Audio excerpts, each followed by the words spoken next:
Hari ini meneruskan apa yang kita sudah dengar dari Pak Robert kemarin tentang The Messenger of God, The Messenger of Pentecost.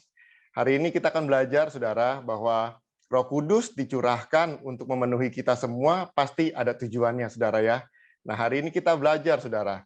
Tapi hari ini kita belajarnya melalui dari semua ciptaan-ciptaan Tuhan, saudara, yaitu dari binatang-binatang, saudara ya. Puji nama Tuhan. Boleh teman-teman multimedia bantu? Ya, tema kita hari ini adalah utusan Tuhan, ya, The Messenger of God. Mungkin saudara bingung ya melihat background-nya gitu ya, tapi pasti kita akan belajar banyak hal dari gambar-gambar ini, saudara ya. Ya, selanjutnya kita lihat di dalam Matius 10 ayat 16 berbicara, saudara, dikatakan, "Lihatlah, aku mengutus kamu seperti domba di tengah-tengah serigala. Sebab itu hendaklah kamu cerdik seperti ular dan tulus seperti merpati." Saya percaya semua orang pasti pernah mendengar firman Tuhan ini, saudara ya.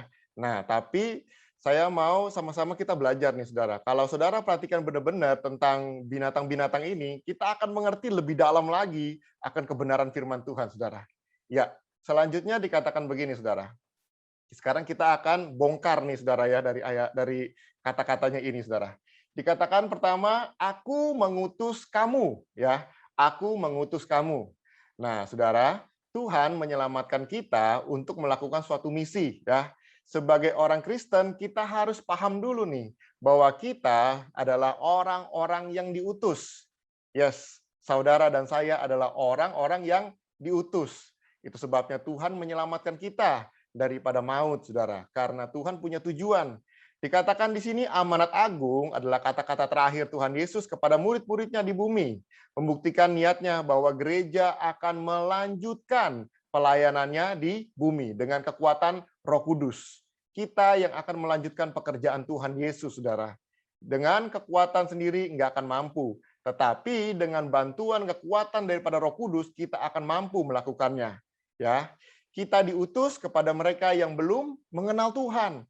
Dari keluarga kita, dunia kerja, dunia bisnis, dan komunitas, saudara ya, atau yang lain-lainnya juga. Nah, di sini dikatakan kita, saudara dan saya diutus untuk terjun ya ke dalam dunia yang tidak mengenal Tuhan. Selanjutnya, kita lihat lagi, saudara. Dari ayat yang tadi dikatakan ada 4 binatang, saudara ya. Nah, hari ini kita masuk pertama, dikatakan domba. Domba itu adalah binatang yang lemah, agak bodoh, dan gampang tersesat, saudara. Nah, untuk bertahan hidup, domba itu butuh gembala yang menuntun ke padang rumput untuk makan, minum air yang tenang, dan melindungi dari binatang buas dengan tongkat dan gadanya. Saudara bisa baca dalam Mazmur 23. Dalam Alkitab dikatakan domba itu dijadikan sebagai korban. Ya, saudara menemukan di dalam firman Tuhan Alkitab itu pasti kalau berbicara tentang korban, pasti yang dikorbankan banyakkan itu domba. Ya, domba yang tidak bercacat celah lah, anak domba lah gitu, saudara ya. Dan domba itu tidak lepas dari penderitaan, saudara. Kenapa nggak lepas dari penderitaan? Ya, karena dikatakan udah lemah, agak bodoh, dan gampang tersesat, saudara. Makanya domba itu perlu banget yang namanya gembala. Kalau domba tanpa gembala, pasti sebentaran akan hilang, saudara ya. Entah jatuh terjurang gitu ya, entah mungkin mati kelaparan, atau mungkin diterkam binatang buas, saudara. Nah, di sini ada tertulis di dalam firman Tuhan, dikatakan, oleh karena engkau, kami ada dalam bahaya maut sepanjang hari. Kami telah dianggap sebagai domba-domba sembelihan. Ya, di situ dikatakan, orang Kristen digambarkan sebagai domba, saudara. Kenapa? Karena kita itu lemah, ya. Kenapa dibilang agak bodoh, saudara? Sorry, dikatakan agak bodoh. Kenapa? Karena kita ini nggak tahu apa-apa di dalam dunia ini, saudara. Ya, karena kita pikir kita ini pintar, kita tahu, kita kuat, kita mengerti segala hal, tetapi sebenarnya di balik semua itu kita nggak tahu apa-apa, saudara. Nah, makanya kita butuh seorang gembala yang menuntun kita, gembala agung kita. Dan di situ dikatakan domba itu juga gampang tersesat. Ya, gampang tersesat, saudara. Kita pikir kita tahu, nggak taunya kita salah jalan. Kita pikir kita ngerti, nggak taunya kita gagal, saudara. Ya, makanya kita butuh seorang gembala agung yang akan menuntun kita, saudara, dalam kehidupan ini. Itulah domba. Selanjutnya, kita pelajari lagi serigala. Serigala itu adalah binatang yang garang, rakus, berani, dan tamak, saudara. Sering membunuh lebih banyak domba daripada yang dapat mereka makan. Jadi mereka itu benar-benar menghancurkan gitu, saudara ya. Mereka benar-benar membunuh. Sekalipun mungkin yang bisa nanti dibawa itu beberapa doang, tetapi kalau bisa mereka bunuh domba-domba lebih banyak, mereka akan bunuh itu, saudara. Ya, mereka nggak peduli karena mereka ya namanya juga binatang buas ya, garang, rakus. Nah, kemudian serigala itu berburu secara berkelompok dengan cara mencerai beraikan mangsanya sehingga terpisah dari kelompoknya. Jadi kalau serigala itu sedang berburu, dia akan berburu secara kelompok, saudara. Kemudian dia akan mengepung, gitu, saudara ya, mengepung dan dia akan mencerai beraikan nih kawanan domba, sengaja dipecah-pecahkan, gitu, saudara ya, sehingga pada waktu ada domba-domba yang sudah terpisah, barulah di situ domba itu akan dimangsa, saudara. Ya, nah, kalau belajar di sini dikatakan serigala itu berburunya dalam berkelompok, saudara. Kenapa serigala ini digambarkan sebagai kehidupan dalam dunia ini, saudara. Kalau serigala sebagai pemimpin serigala, alpha male serigala itu dia itu akan berantem dulu, saudara, untuk menentukan siapa pemimpinnya. Jadi berdarah-berdarah nih, kehidupan serigala itu penuh dengan pengorbanan darah-darah gitu, saudara ya. Kenapa? Karena untuk menentukan pemimpinnya, mereka harus berjuang mati-matian, berantem satu dengan yang lain, saudara. Sehingga yang paling kuat, paling garang, paling sangar, itulah yang akan menjadi pemimpinnya, saudara. Nah, serigala ini menggambarkan tentang kehidupan dunia.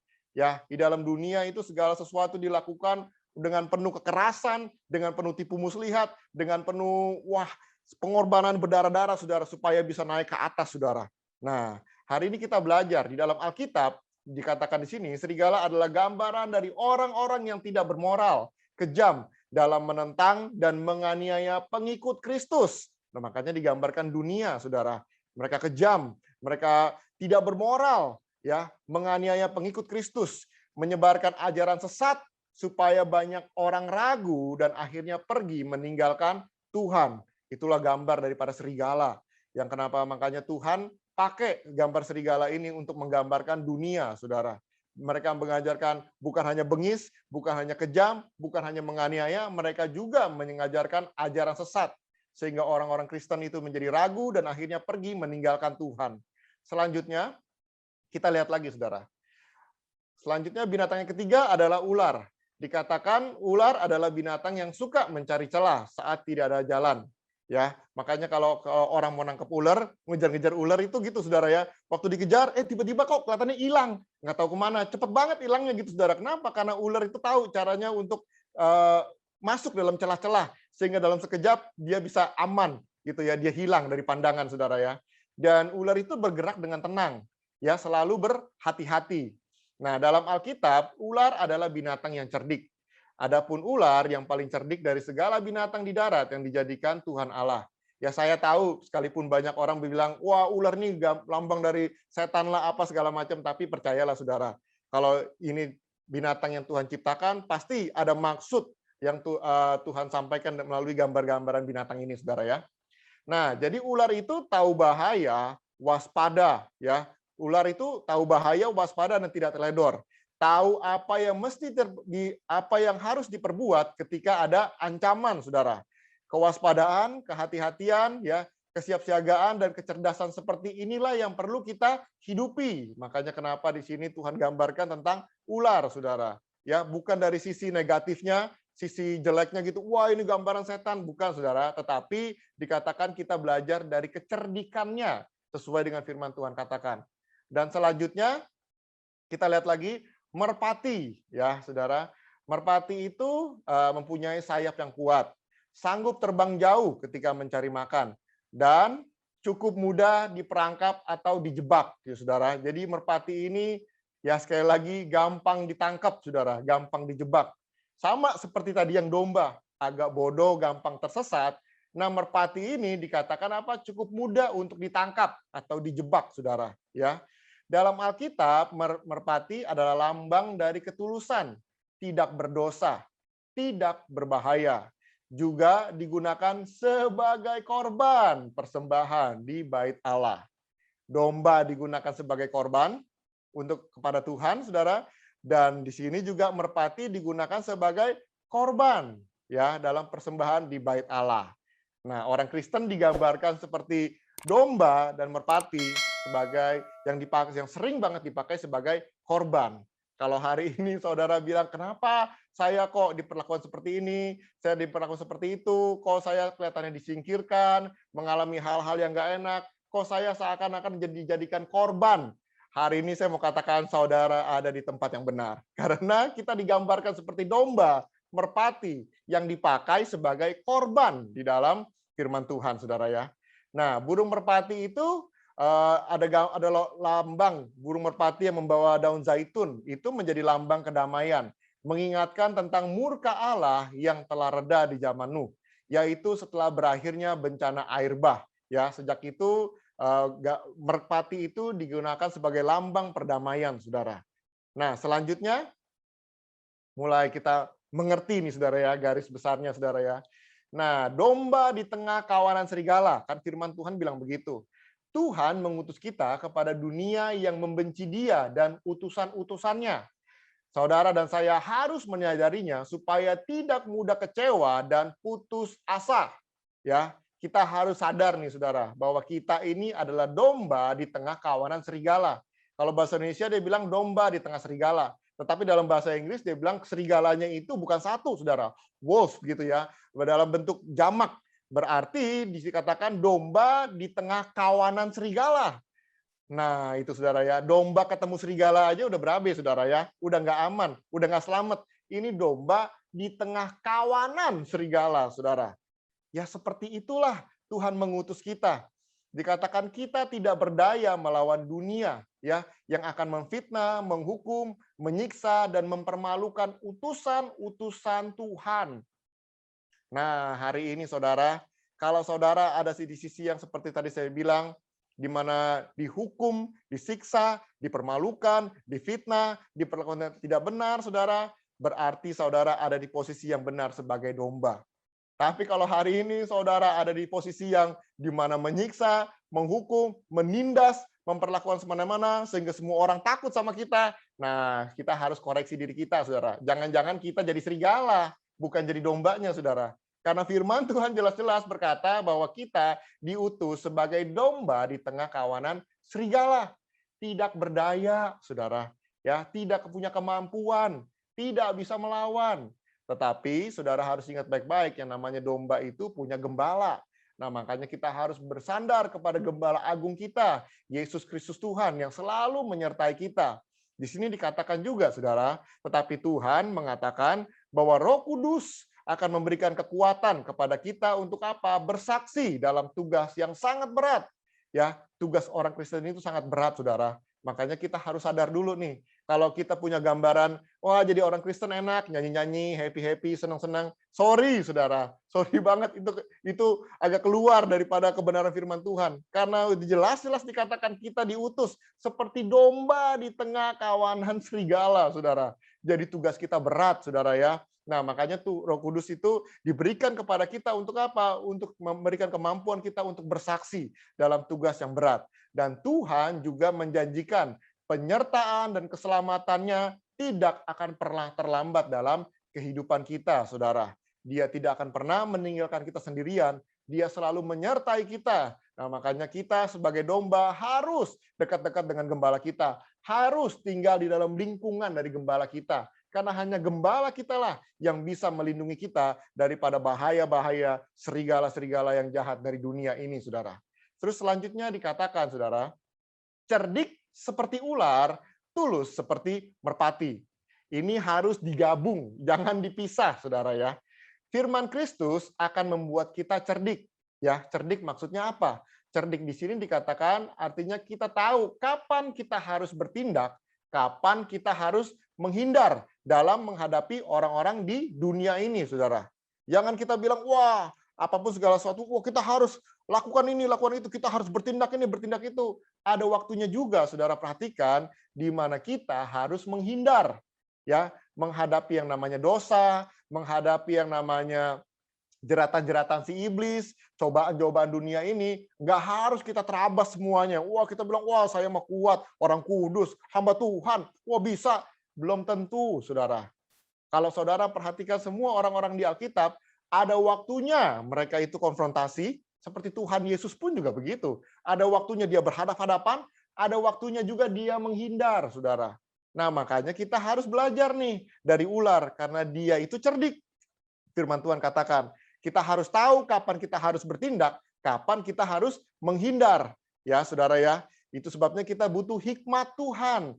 Ya, firman Tuhan itu akan memberikan kita hikmat ya supaya kita bisa saudara walaupun dihina oleh dunia tetapi melampaui kebijaksanaan manusia.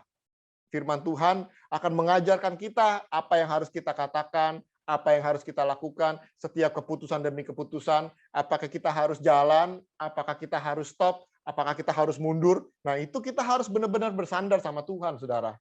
Kalau kita mengandalkan kekuatan kita, sorry, kita nggak akan mampu, kita nggak akan bisa, saudara. Ya, karena di situ dikatakan kita ini domba, kita bukan serigala, ya punya taring, punya kemampuan, yang beringas, yang kuat, yang sangar, yang bisa menghancurkan musuh-musuh. Nah, kita nggak punya itu, saudara. Kita domba. Kita bersandar kepada gembala kita yang akan menjaga, melindungi kita daripada maut, saudara. Dan kemudian dikatakan tulus seperti merpati.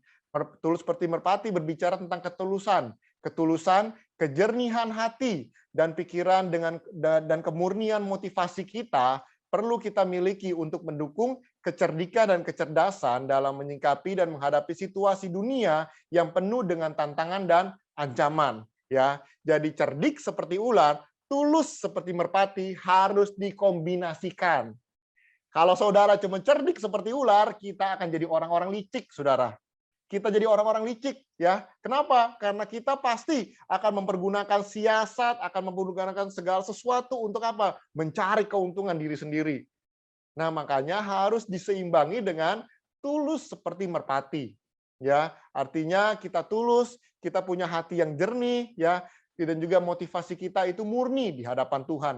Kita lakukan segala sesuatu karena kebenaran firman Tuhan. Karena Tuhan Yesus yang suruh. Bukan untuk kepentingan diri sendiri, bukan untuk memotivasi diri sendiri, bukan untuk modus atau punya sesuatu yang kita mau, kita inginkan, saudara. Tetapi karena firman Tuhan. Ya, kalau kita tulus seperti merpati tapi kita nggak cerdik, saudara, saya jamin kita pasti akan dimanfaatkan sama orang lain, saudara. Ya, kita akan dimanfaatkan sama orang lain, kita sering dibodoh-bodohi sama orang lain. Nah, makanya saudara harus seimbang. Cerdik seperti ular, tulus seperti merpati. Ya, makanya situ dikatakan dalam menghadapi dunia yang penuh dengan tantangan dan ancaman dengan juga tipu muslihat, kita harus dekat dengan firman Tuhan. Karena dalam firman Tuhan, saudara akan mengerti. Tuhan dengan kuasa Roh Kudus akan berbicara kepada kita. Firman Tuhan akan mengingatkan kita, menguatkan kita, dan Roh Kudus akan memberitahu kepada kita apa yang harus kita lakukan selanjutnya. Kita harus berjalan atau kita harus stop. Kita harus menghindar atau kita harus menghadapi. Ya saudara, kalau kita nggak pernah mendengar tuntunan dari Roh Kudus, pasti kita akan kejebak dengan siasat-siasat dunia ini. Maksud hati ingin menolong, tetapi akhirnya kita malah jadi dibodoh-bodohin, jadi malah dimanfaatin, saudara. Ya, nah makanya harus cerdik seperti ular, tulus seperti merpati. Amin, saudara. Dan terakhir saya mau tutup dengan ini dia, saudara. Dikatakan Wahyu 17, di akhir dari segala sesuatunya, saudara, dikatakan mereka akan berperang melawan anak domba. Anak domba. Kalau kita digambarkan sebagai domba, ya saudara, waktu saya baru-baru bertobat, saya merenungkan firman Tuhan, ya. Kenapa dibilang anak domba, ya? Nggak ada serem-seremnya gitu loh, anak domba. Nggak ada sangar-sangarnya, nggak ada kuat-kuatnya, nggak ada hebat-hebatnya. Anak domba. Domba aja udah nggak bisa ngapa-ngapain, saudara. Udah dibilang bodoh, ya, dibilang gampang tersesat. Ini lebih nggak bisa apa-apa lagi. Anak domba. Ya ampun, gitu saudara ya. Tetapi saudara harus ingat baik-baik. Justru apa yang dianggap lemah, apa yang tidak pernah dipandang, apa yang diremehkan, dilecehkan, justru itu Tuhan datang sebagai anak domba untuk menunjukkan bahwa bukan dengan kuat kuasa gagahnya keduniawian ini, tetapi dengan kuasa Tuhanlah semuanya itu dapat dihancurkan, saudara. Makanya Wahyu 17 ayat 14 dibilang apa? Mereka akan berperang melawan anak domba, tetapi anak domba akan mengalahkan mereka.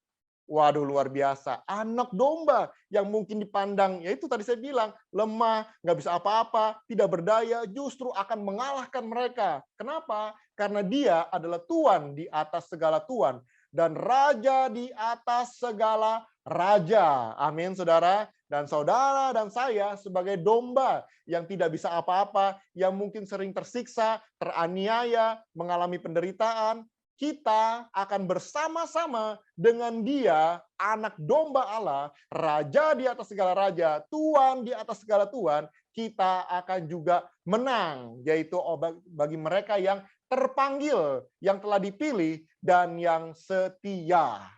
Amin, saudara.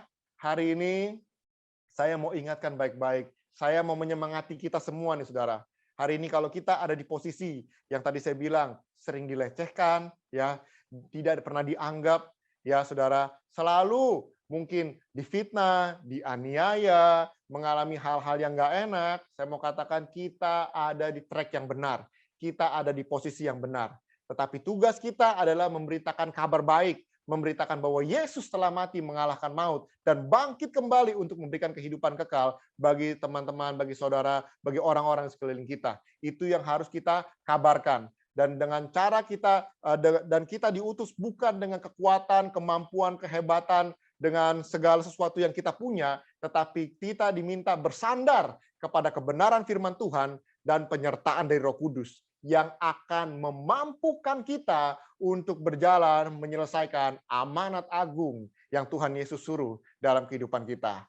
Amin, saudara. Jadi kuatkan dan teguhkan, terus bersandar kepada Gembala Agung kita yang akan memimpin dan tidak akan pernah meninggalkan kita semua. Haleluya, Tuhan Yesus memberkati kita.